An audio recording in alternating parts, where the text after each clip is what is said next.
Hey y'all, how you doing? I had so much fun filming my video yesterday, so I figured I would come in here and do just a quick, easy how-to on cooking one of my favorite meals, one of the easiest meals I know how to make. And then while stuff's cooking, maybe talk about some other stuff that's going on, you know, how quarantine's going and everything like that for you. So, first thing, what am I cooking and what do you need? So I am cooking, it's fish, asparagus, and mushrooms. So I'm using mahi. Now, y'all, if you go to the store, you will notice that, like, they are full of fish. Like, even from the beginning of this whole quarantine, they have a ton of fish. Like, frozen fish is, like, everywhere. Okay? And actually, all the vegetables have pretty much been there, too. I haven't seen, like, a run on a lot of the vegetables, at least in my local Publix, right? So it's a pretty simple thing to do. First thing I do is, I've already done it, is I set the stove to 400 degrees. That's going to cook our vegetables. So I'm going to switch the camera up a little bit, pull it down so you can see exactly what ingredients I'm using. So pull it down. So I got my mushrooms right here.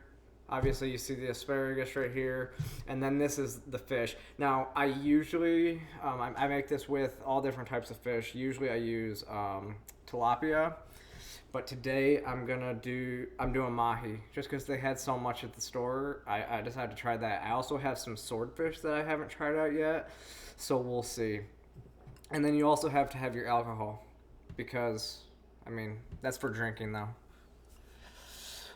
So basically, to start off, what we're gonna do is we're gonna cut the asparagus. You want to cut the ends off because when you cook them, the ends they're always hard. So they don't always, like, that's the worst part. And I just cut them. I know my friend Sin has talked about actually breaking them, and they'll break at the right points. So don't kill me, Sin.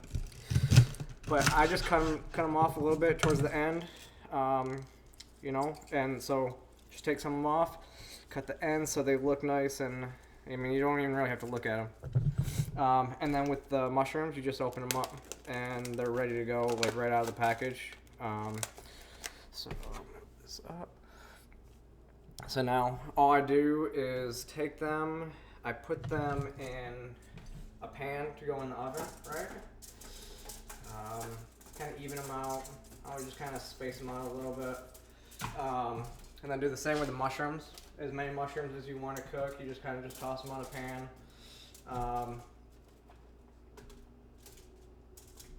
You know, kind of like that. I'll show you in a second what it actually looks like when I'm kind of drizzling it over. And then I take these, I'll put these back in the refrigerator. I'll throw these away. The best thing to do, though, I mean, I use olive oil for just about everything, and that's why I have this big thing. And then garlic salt. So garlic salt, and the Lowry's garlic salt is my favorite because it's just thicker. It doesn't come out so fast, and it seasons best from what I can see. I use this stuff on almost everything. You guys will see. Like, this is the only thing I put on a steak when I cook a steak. Okay, but take the olive oil. Here, let's do this. Just kind of drizzle it on. I mean, just get a lot on there. It doesn't need to be perfect or anything like that. You can kind of take one of these things and just kind of paint and just kind of make sure they all kind of got it. And then seasoning salt. Salt them up. Kind of sprinkle on there. Put that away. And then I always put a little bit of black pepper. I just ground black pepper over all of it. So as you can see, so you just take some black pepper, kind of like put it all on it pretty nice and even, as much as you want. I don't over season. Like I think I said in the other video, the worst thing you can do is over season because you can season afterwards, after it's cooked. So always just kind of, I always just sprinkle stuff on. I don't, like I said, I don't measure stuff. I don't do that, anything like that. I just sprinkle it on. And then I put it in the oven. And I set the timer for 20 minutes. Okay. That's all it takes to cook these things is about 20 minutes in the oven, and then they're done. But I like to let them cook for a little bit before I start on the fish, because they're gonna take a lot longer, and then it's okay if they finish well before the fish, because they come out, they're like the oil is bubbling, so you kind of want to let those cool off before you actually put them on a plate ready to eat. Okay.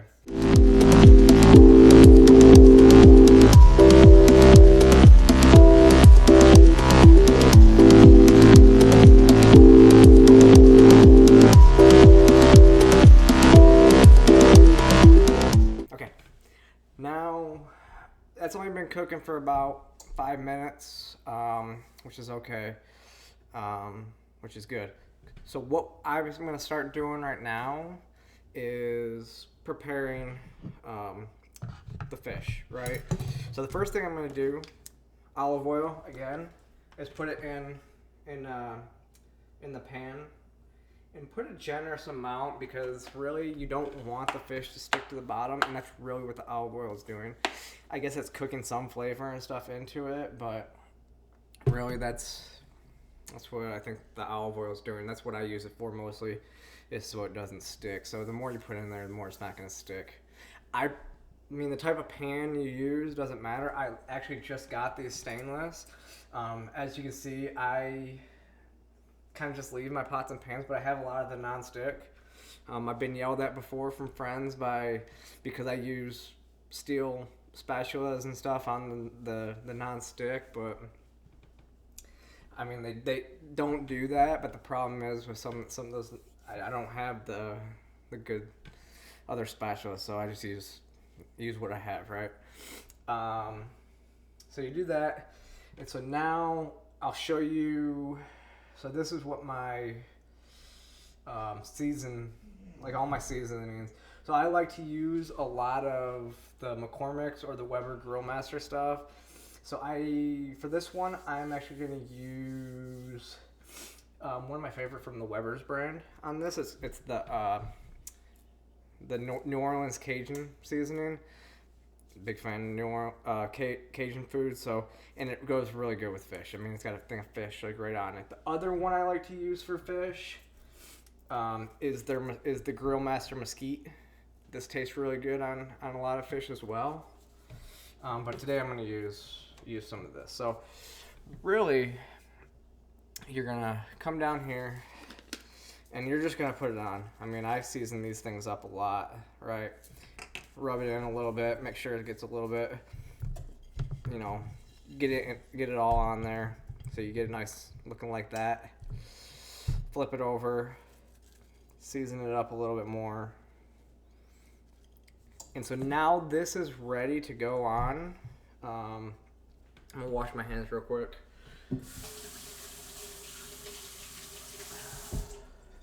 Okay. And so really what I should have done before I started seasoning was just heat this up, because really it's going to take a second for this to start heating up. And one thing to note when I work on the burners, and when I first started cooking, like that was my biggest mistake was, cooking too high. I cook high more on steaks, so like on the grill and stuff like that. I cook a little bit higher because I like medium rare steaks. But cooking low and slow, you're gonna heat the middle up. You're gonna cook the middle a little bit more. So typically, like anything I'm cooking on the stove, whether it's eggs or like the fish or anything like that, I'm never gonna go above 6 on the stove. I might heat it up at like an 8, but then I'm never gonna go above a 6 which is like medium heat, because like you think 0, 6, it goes up to 10. So I'm never gonna cook anything higher than that. That's just a little bit of experience that tells me that as well. And really, what I can do right now is I can put this in and just let it sit, because it'll kind of tell you when it starts cooking. But it's going to take a little bit to kind of start heating up. And as you'll want to watch too, my asparagus and stuff like that's already at 10 minutes. So this is only going to take probably 5 minutes to cook. So we're going to be pretty close on them coming out at about the same time. So they'll be ready to eat at about the same time as well, because they'll both need some cool off period as well.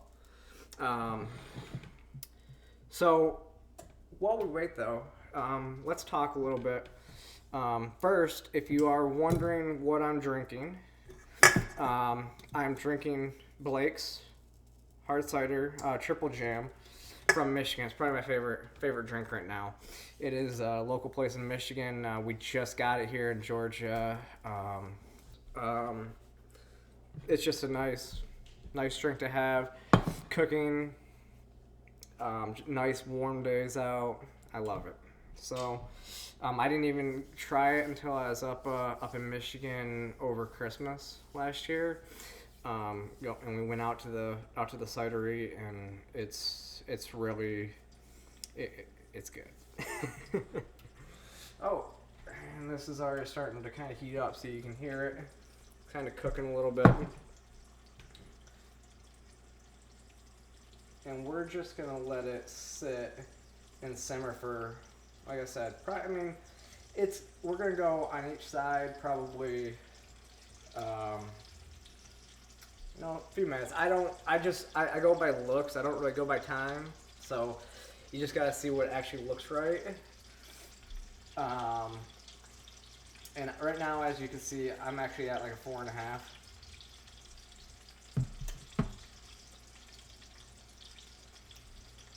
Yeah, I'm at a 4.5 on the burners. I don't have as you can see, I have an electric stove. So electric's a little bit different, but not much. Cooking's the same to me, just about anywhere you go. Some people prefer the gas stoves. Some people prefer electric. I don't know the difference in a lot of the other ones. But to me, they kind of cook the same. It takes longer to heat up on a electric stove, so that's the only difference, because you actually have to heat the stove up plus heat the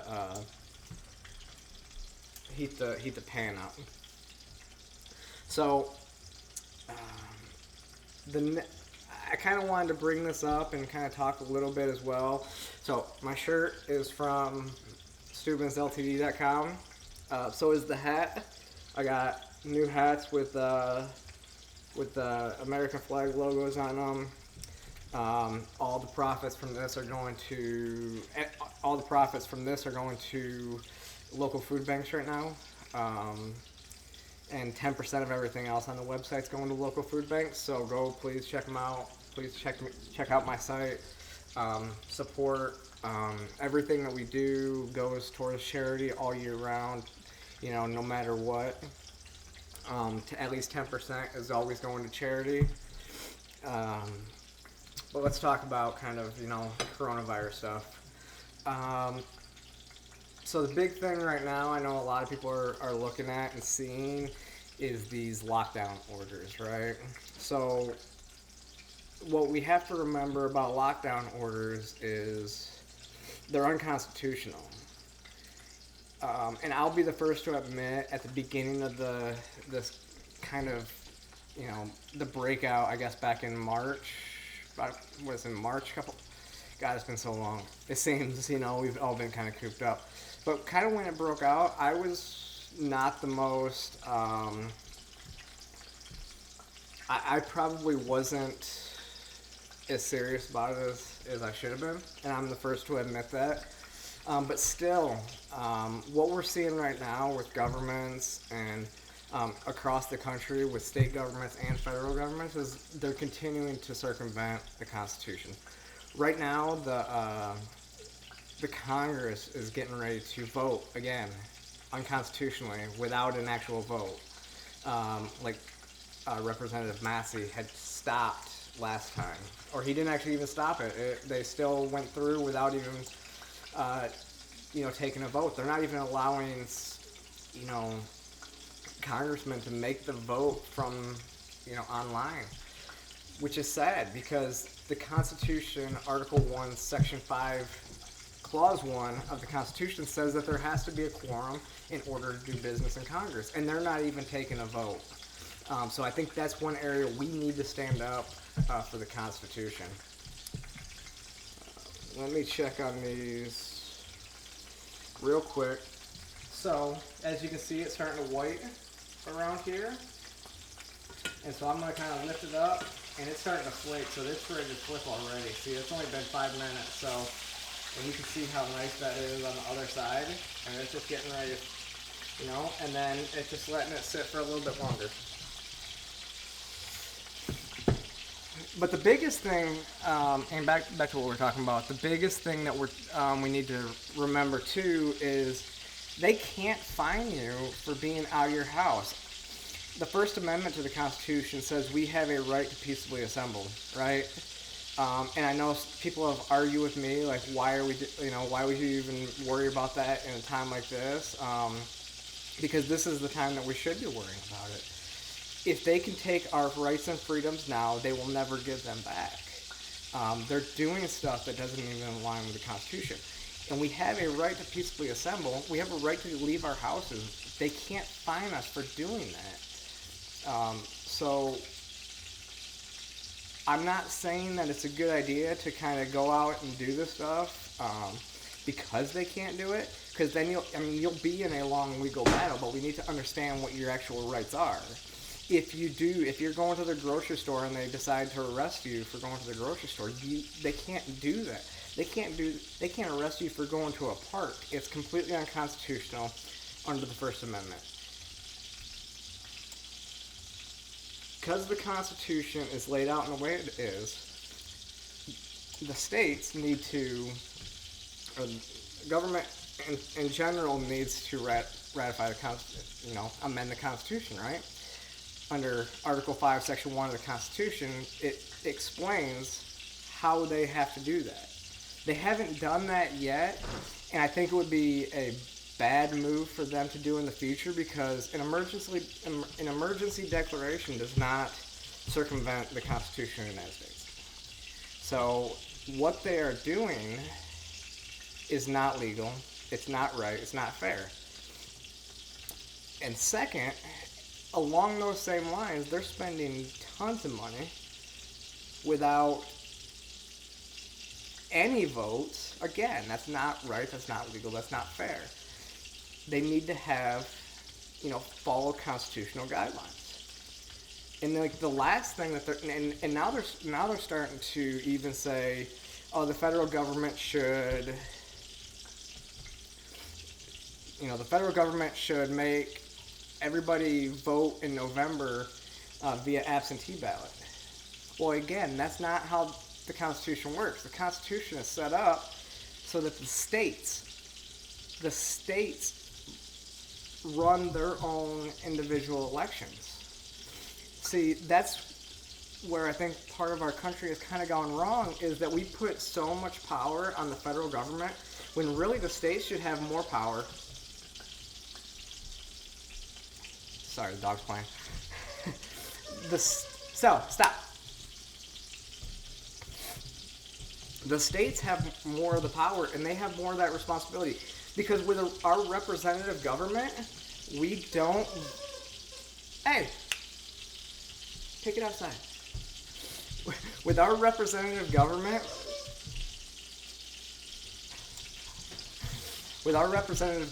we don't actually vote for president. We vote for representatives to vote for president.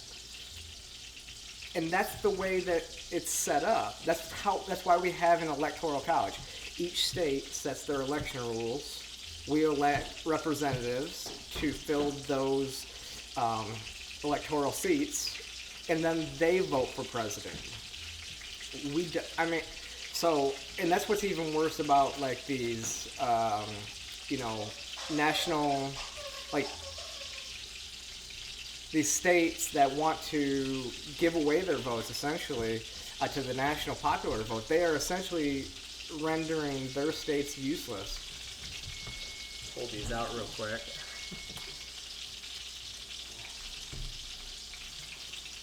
Oh, those look good. Turn that off. Actually, let me check my fish real quick. Oh, that looks so good too. So what I'm gonna do is I'm gonna put some fish. Turn this off. Watch out for splatter because yes, it hurts when you get hit by some of that boiling oil. But that looks so good. Now I'm gonna let this cool. I'm gonna kind of finish my point and then wrap this video up. So really, our states, the states that are voting for this national or popular vote, you know, they're giving their votes away. Those people in those states, you guys are underrepresented.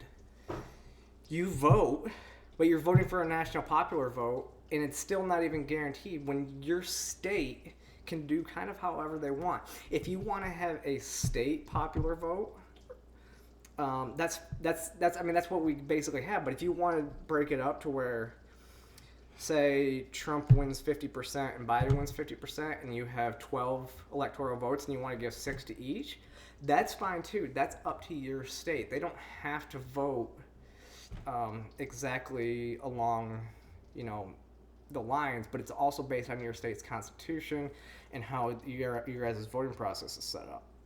But I want to point out too, even in California has done the national or popular vote, right? But then in their state elections for governor last year, they did a electoral college type vote. They have certain areas that have more votes, and they don't vote, you know, based on that. You saw it a lot in the Democratic primaries. They don't vote like that.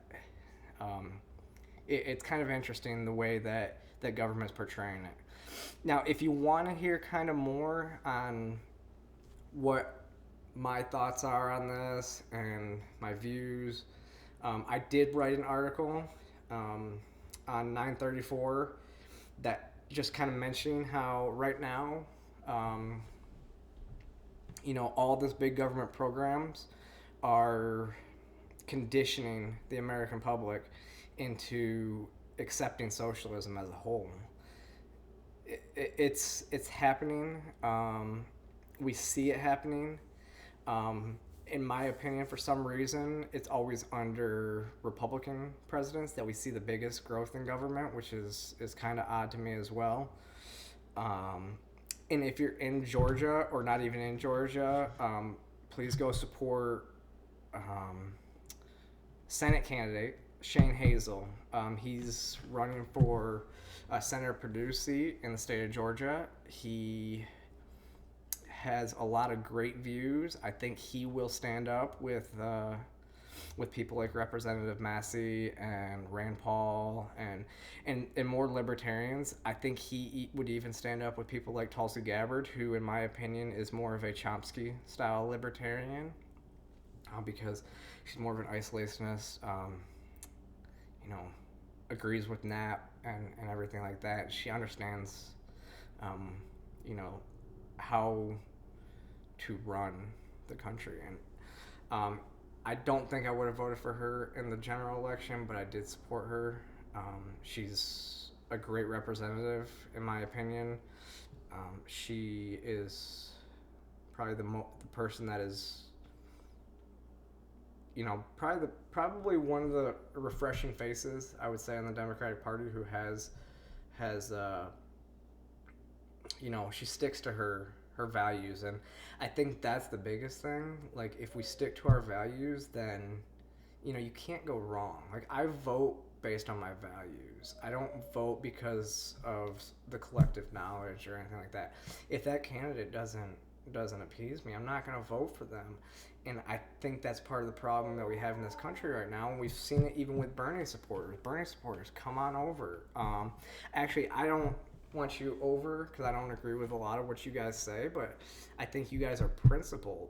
And I think what we need to do is I think Bernie supporters need to go, own it. Start your own party. That's what I've thought is like you guys start your own party. If you have, Bernie supporters supporting their own party, we already have the Libertarian Party that kind of counteracts that. And then you have the two kind of parties that don't seem to, work for anybody. I think it would be a much better electoral system with, 4 parties instead of 2. We have other parties, but people are so. I've seen it today. Since Bernie dropped out, I've seen it even more. That's, if you don't vote for Biden, it's a vote for Trump. That's not true. Because for me, I would vote for Trump over Biden, but I'm not probably going to vote for Trump. I don't know where I'm at yet. And I think, Democrats keep hurting themselves with trying just to attack, and even trying to blame this whole quarantine stuff on Trump and make it seem like he doesn't care and stuff like that. I think that's a losing strategy, in my opinion, for the Democrats, because the people know better, and there's a reason why all these false allegations against Trump only push people in his direction, because people are seeing that, Democrats, they're just playing politics. They're not really interested in the truth. And the real thing is, and trust me, I don't think Trump's really interested in the truth that much either. He makes some stupid lies as well. But I think right now we have 2 parties that are basically the same. They only, it's only partisanship. They yell and scream at each other, and it doesn't do any good.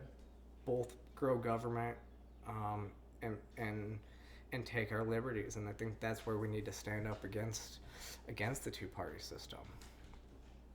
So I guess that's all I have to say about that. Again, I'm going to now kind of take my here. I'm gonna go ahead and grab all my asparagus off here, and then grab all my mushrooms. That over a little bit.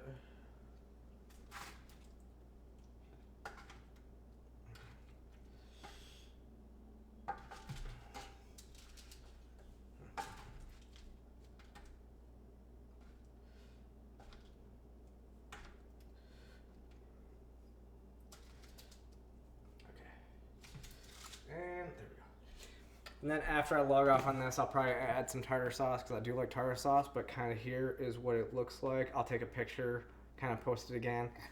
Thank you for watching. Click subscribe. Follow me on Instagram. Follow me on Twitter. It's been a good video. Thank you for joining.